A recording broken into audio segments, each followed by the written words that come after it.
बिस्मिल्लाहिर्रहमानिर्रहीम, अस्सलाम वालेकुम, welcome back to my channel. This is me Muqaddas Arsalan Chaudhry. और आज जैसे कि वीडियो का टाइटल आप देख चुके हैं, तो आज हम बनाने जा रहे हैं बड़े पाए। इंस्टेंट सी रेसिपी है, जितनी छोटी वीडियो आपको नज़र आ रही है इतनी ही आसानी से ये झटपट से तैयार हो जाएंगे। तो चलिए रेसिपी को स्टार्ट करते हैं। बिस्मिल्लाहिर्रहमानिर्रहीम। यहाँ पे मैं ले रही हूँ प्रेशर कुकर। उसके अंदर एक छोटा प्याज काट के मैंने डाल दिया है, 4-5 लौंग, 2 बड़ी इलायची और 1 दालचीनी का टुकड़ा। 2 यहाँ पे टेबलस्पून जाएंगे लहसुन अदरक का पेस्ट, और हाफ़ टी स्पून हल्दी का, 2 टीस्पून में यहाँ पे साल्ट ऐड कर रही हूँ। आप अपनी टेस्ट के मुताबिक कम या ज़्यादा भी कर सकते हैं। 3 टीस्पून यहाँ पे मैं रेड चिली पाउडर ऐड कर रही हूँ।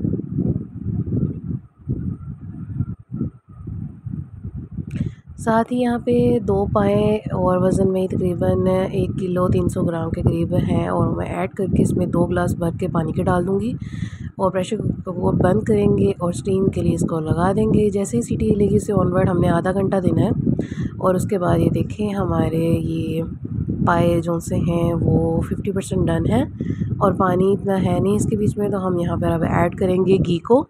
घी भी आप अपने टेस्ट के मुताबिक कम या ज़्यादा ऐड कर सकते हैं। घी या ऑयल जो भी, इसका अपनी ही बड़ी चिकनाहट होती है, तो आप अगर ज़्यादा घी नहीं चाहते तो कम इस्तेमाल कर लें।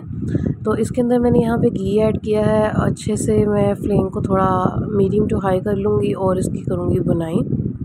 4 से 5 मिनट हमने इसकी बुनाई करनी है। और यहाँ पे 1 टीस्पून खुश्क धनिया पाउडर मैं ऐड कर रही हूँ पिसा हुआ इस पॉइंट पे।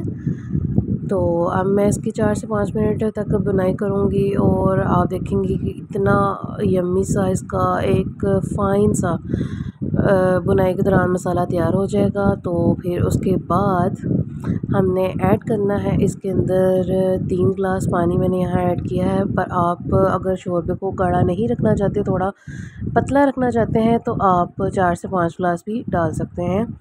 तो क्योंकि अगर आपको पतला लगेगा तो आप इसे पका के गाढ़ा कर सकते हैं, और अगर गाढ़ा हो जाएगा तो वो भी बाद में ऐड करके उसको पका लिया जा सकता है, तो इसमें कोई इशू नहीं है।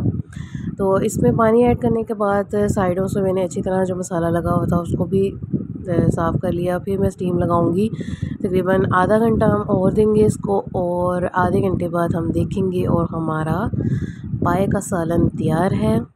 तो अब आपको लंबे झंझट में पड़ने की ज़रूरत नहीं है कि आप उसको, अगर आप इंस्टेंट रेसिपी के साथ पकाना चाहते हैं तो ये रेसिपी आप ही के लिए है। तो ट्राई कीजिएगा और अपना फ़ीडबैक ज़रूर दीजिएगा। वीडियो कैसी लगी कमेंट सेक्शन में ज़रूर बताइएगा। चैनल को सब्सक्राइब नहीं किया तो आप कर लें। इंस्टाग्राम पर भी आप फॉलो कर सकते हैं। मिलेंगे नेक्स्ट वीडियो में, तब तक के लिए अल्लाह हाफ़िज़।